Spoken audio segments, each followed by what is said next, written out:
You're listening to an Airwave Media Podcast. Feel like who art Ed? We'll try to spice it. Who art Ed? Mr. Wood art Ed me. Good. Either way, it's ambiguous. It works on so many levels. I know. That's off to a great start. Welcome to Who Arted, where we explore visual arts in an audio medium. I'm your host, Kyle Wood, and today we're going to be looking at George Seurat's Sunday on the Grande Jatte. Now, just a reminder, if you're listening on Amazon Music, Spotify, Apple Podcasts, any of those platforms that support episode-specific cover art, you can see the image of the work we're discussing right there in your podcast app. And of course, while you're looking in your podcast app, please do me a favor and leave a rating or review to help others find the show.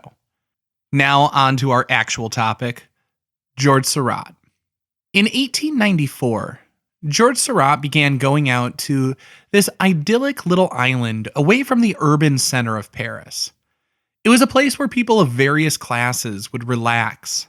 While the image is of people at leisure, Seurat was anything but relaxed.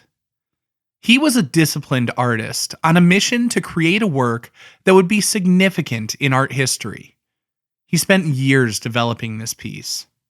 He made dozens of preparatory sketches to work out the composition and the technique. While the 1890s was the heyday for Impressionists, Seurat was part of a new breed. Some consider him a post-impressionist or neo-Impressionist.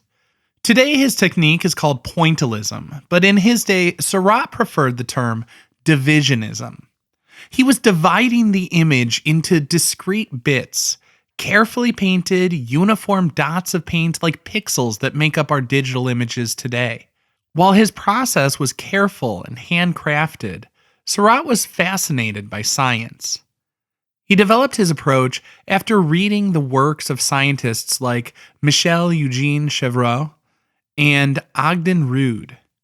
One of the key concepts that Seurat latched onto had to do with how color is perceived in relation to its surroundings. He was reading about some trouble people had restoring tapestries because they couldn't simply dye to match a piece. They had to account for the surrounding colors. Seurat's idea was that dividing the image into these discrete dots of color and paying careful attention to the interaction of one color juxtaposed or placed next to another color, the painter could arrange combinations that would heighten the contrast and make the colors more vibrant. Seurat wanted to make this particular piece stand out even more, making it all the more vivid with a colorful painted frame of dots around the perimeter, and that was offset by a clean white painted wooden frame. That's how it stands today in the Art Institute of Chicago, where it's displayed. Seurat was fascinated by the interaction of contrasting colors, but his work is steeped in other contrasts as well.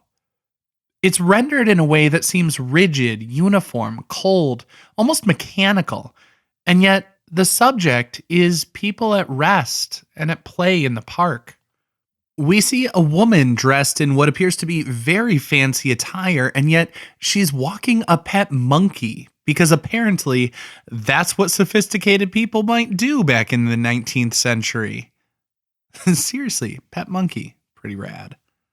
But to my mind, this painting is full of seeming sort of contradictions, or at least contrasting points. I mean, there are these people who seem sort of relaxed and carefree, and at the same time, there's a small child who's looking out, confronting the viewer.